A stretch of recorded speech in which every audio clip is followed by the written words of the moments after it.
इस सृष्टि की संरचना ईश्वर ने की है। ईश्वर ने हमारे लिए कई अद्भुत कृतियों का निर्माण किया, जिसमें पृथ्वी ईश्वर की एक महान कृति है और दूसरी है मनुष्य।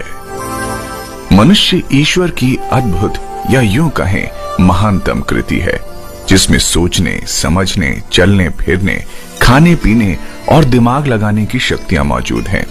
इन्हीं शक्तियों के दम पर आज मनुष्य कहां से कहां पहुंच गया है। वैसे तो प्रत्येक जीव जंतु ईश्वर की कृति है, मगर इंसान इन सब से अलग जीव है, जिसमें सोचने समझने की अनुपम शक्ति है।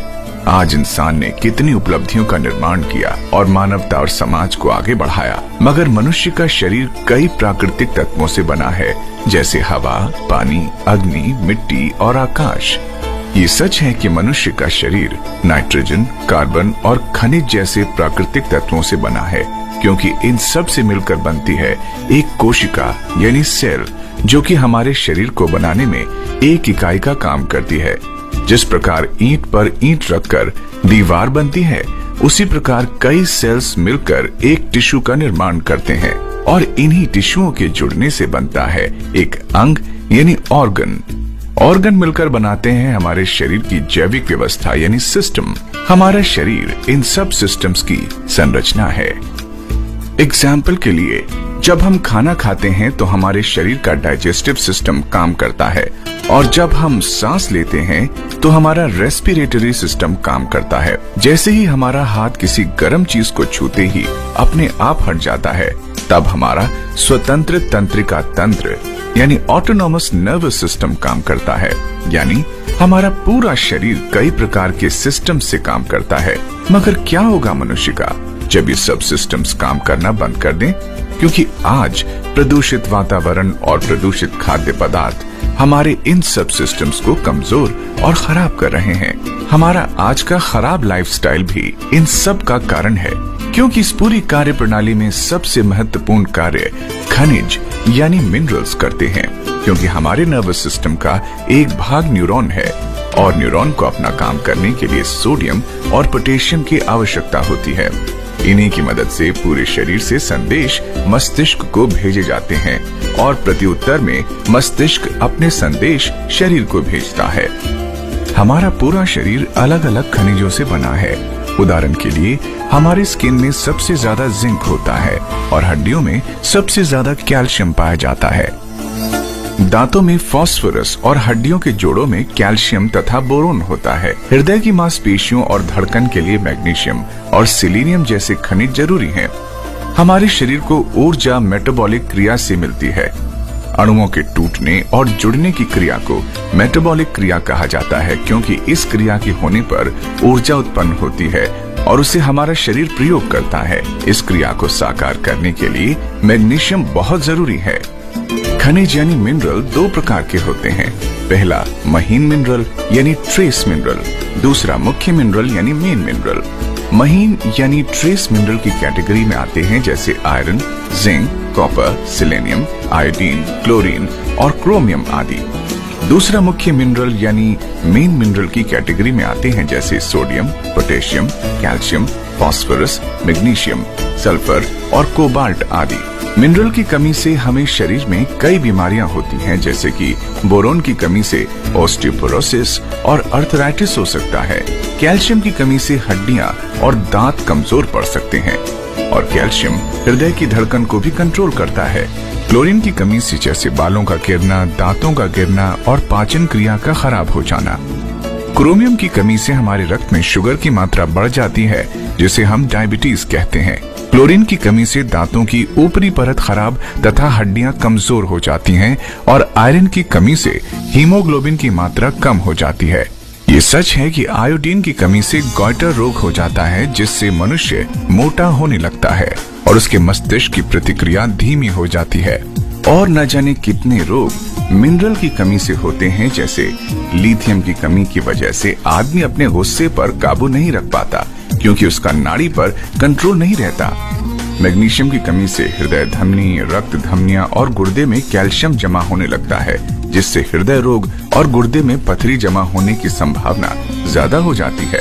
फास्फोरस की कमी से हड्डियों व दांतों को नुकसान पहुंचता है, जिससे पायरिया और ऑस्टियोपोरोसिस जैसी बीमारियां हो जाती हैं। आदमी के रोग बढ़ते ही जाते हैं, जैसे पोटेशियम की कमी से सोडियम के साथ संतुलन बिगड़ जाता है, जिससे नर्वस डिसऑर्डर हो सकता और पैरालिसिस भी हो सकता है।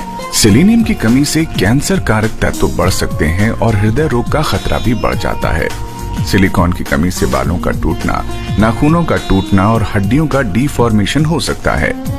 एसिड बेस संतुलन सोडियम की कमी की वजह से बिगड़ जाता है। जिंक की कमी से कोलेस्ट्रॉल की मात्रा बढ़ जाती है तथा शरीर के 2000 से ज्यादा एंजाइम में ये पाया जाता है तथा जिंक त्वचा व बालों के लिए भी बहुत आवश्यक मिनरल है। ये सच है कि मिनरल का हमारे शरीर के लिए बहुत महत्व है। क्या इन सब बातों से आपको कुछ समझ आया कि मिनरल हमारे शरीर के लिए कितने जरूरी हैं? क्या आप जानते हैं कि ये सब मिनरल हमारा शरीर खुद उत्पन्न नहीं कर पाता और हम ये सब मिनरल पाने के लिए खाने और पीने पर निर्भर हैं। मगर आज का खाया जाने वाला खाना हमें ये सब जरूरी मिनरल्स नहीं दे पाता। सच तो ये है कि खाना हम खाते हैं उसमें मात्र 16 से 18 मिनरल्स ही पाए जाते हैं। वो भी हमारे खाना बनाने की विधि की वजह से नष्ट हो जाते हैं या ज्यादा टेम्परेचर की वजह से खत्म हो जाते हैं। मॉडर्न डे की खेती की तकनीक भी भोजन से मिनरल गायब करने के लिए जिम्मेदार है, क्योंकि खेती में इस्तेमाल किए जाने वाले रसायन की वजह से जमीन का प्राकृतिक मिनरल बैलेंस बिगड़ जाता है, जिसका असर उगने वाली फसल पर भी दिखता है। अनाज भंडारण में इस्तेमाल होने वाले विषैले रसायन बची खुची पोषकता भी खत्म कर देते हैं और खाना बनाते समय बाकी सारे पोषक तत्व नष्ट हो जाते हैं। आज के स्वादिष्ट खाने से हम अपना पेट तो भर सकते हैं, मगर सारे जरूरी मिनरल्स प्राप्त नहीं कर सकते, क्योंकि वो इस खाने में उपलब्ध ही नहीं है। अधिकतर फलों को कच्चा तोड़कर रसायनों से पकाया और बेचा जाता है, जिससे उनमें मिनरल की भारी कमी हो जाती है। और तो और दूध देने वाले जानवरों को खिलाए जाने वाले प्रदूषित खाद्य पदार्थ की वजह से दूध में भी मिनरल्स की भारी कमी हो जाती है। यानी कि हम ये निष्कर्ष निकाल सकते हैं कि हम महंगा भोजन खरीद सकते हैं, मगर जरूरी मिनरल नहीं। आइए अब हम पीने के पानी के बारे में जानते हैं। जल प्रदूषण बढ़ने की वजह से पानी में सामान्यतः पाए जाने वाले मिनरल्स भी गायब हो रहे हैं। अधिकतर लोग पानी को साफ व मीठा करने के लिए पानी को फिल्टर और रिवर्स ऑस्मोसिस प्रक्रिया से गुजारते हैं, जो कि दुर्भाग्यवश पानी में मौजूद हानिकारक तत्वों को साफ करने के साथ साथ स्वास्थ्य के लिए जरूरी सभी मिनरल्स को भी नष्ट कर देती है। फलस्वरूप हम साफ व मीठे पानी पीने के बावजूद भी जरूरी मिनरल से वंचित रह जाते हैं और विभिन्न प्रकार की बीमारियों के शिकार हो जाते हैं। ध्यान देने योग्य सच ये भी है कि बाजार में बिकने वाले अधिकतर बोतल बंद पानी में भी जरूरी मिनरल्स का अभाव है तथा हम महंगी कीमत अदा करने के बावजूद भी जरूरी मिनरल्स नहीं प्राप्त कर पाते। ये भी सच है कि आमतौर पर राज्य जल निगम द्वारा सप्लाई किया पानी भी विभिन्न प्रकार के प्रदूषण से ग्रसित है या सामान्यतः पीने के योग्य मापदंडों पर खरा नहीं उतरता। कितना अच्छा होता कि इतने जतन करने के साथ साथ जरूरी मिनरल्स भी हमें मिल पाते। क्या होगा मनुष्य का और उसके सिस्टम्स का जो कि मिनरल्स पर निर्भर हैं। स्वादिष्ट खाना और साफ पानी तो हम खरीद सकते हैं, मगर मिनरल्स नहीं। आखिर करें तो क्या करें? कोई तो उपाय होगा इससे बचने का। उपाय है ना। बुढ़ापा कोई बीमारी नहीं बल्कि जीवन की एक अवस्था है जिसे स्वस्थ और तंदुरुस्त रूप से भी जिया जा सकता है। रोजाना व्यायाम, पौष्टिक आहार और रोज न्यूट्रीचार्ज। लेकिन न्यूट्रीचार्ज क्यों? क्योंकि WHO और ICMR के दिशा निर्देश के अनुसार हमें अपने शरीर को तंदुरुस्त रखने के लिए रोजाना संतुलित मात्रा में प्रोटीन, विटामिन, मिनरल्स, फाइबर तथा अन्य पोषक तत्वों की जरूरत होती है, जो हमारे आहार से पूरी नहीं हो पाती। न्यूट्रीचार्ज आपके शरीर में इन पोषक तत्वों की कमी को पूरा करने में मदद करता है, ताकि आपको अपने पूरे जीवन में किसी के सहारे की जरूरत न पड़े।